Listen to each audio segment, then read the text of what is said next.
Hi there, this is Michael from Ever Better Mind, where I talk about positive and practical strategies to help improve your day to day mental health because I believe every small step you take matters.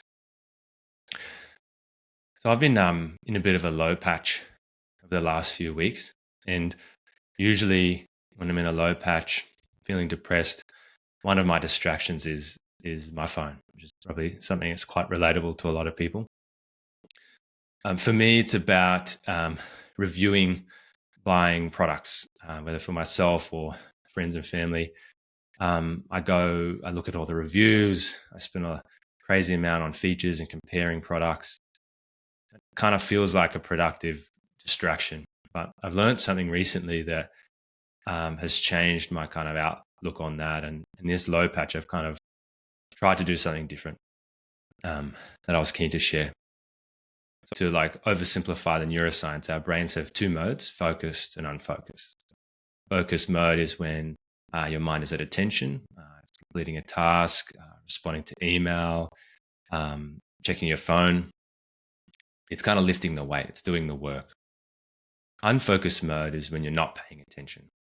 It allows your mind to rest and rebuild to support your focus state. So I think probably the purest example of that is daydreaming, I think.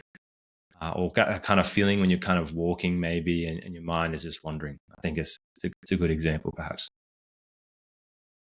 But I think what I've learned is that the many hours of attention we all spend on our devices day to day isn't free. When we kill time by using our phones, it takes heaps of effort and leads to huge levels of mental fatigue.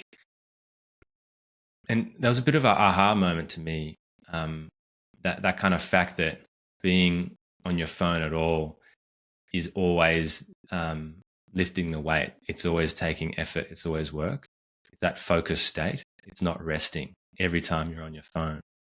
And I kind of think back about the times when I'm laying down or sitting around feeling kind of low and depressed and using my phone. I'm actually not giving my mind the break and rest that it needs. And I was kind of thinking too, like, when you sprain your ankle, your doctor or physio will tell you to keep off it. And in fact, your sore foot will keep reminding you every time you try to keep off it.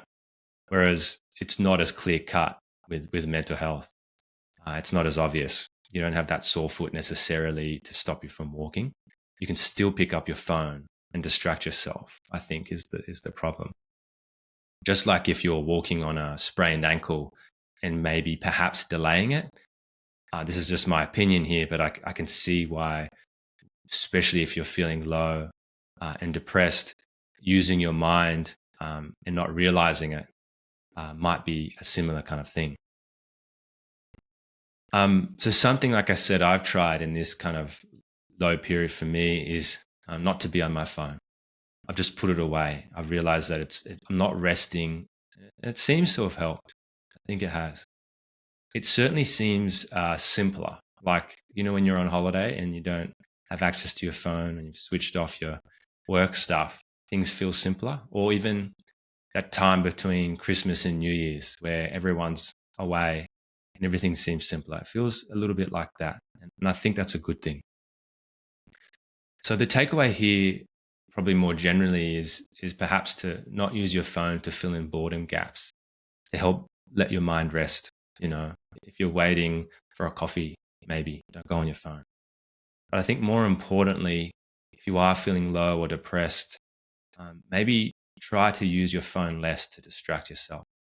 Let your mind truly rest by doing something like simple, like basic gardening or cleaning, going for longer walks, and let your mind wander, help it heal itself.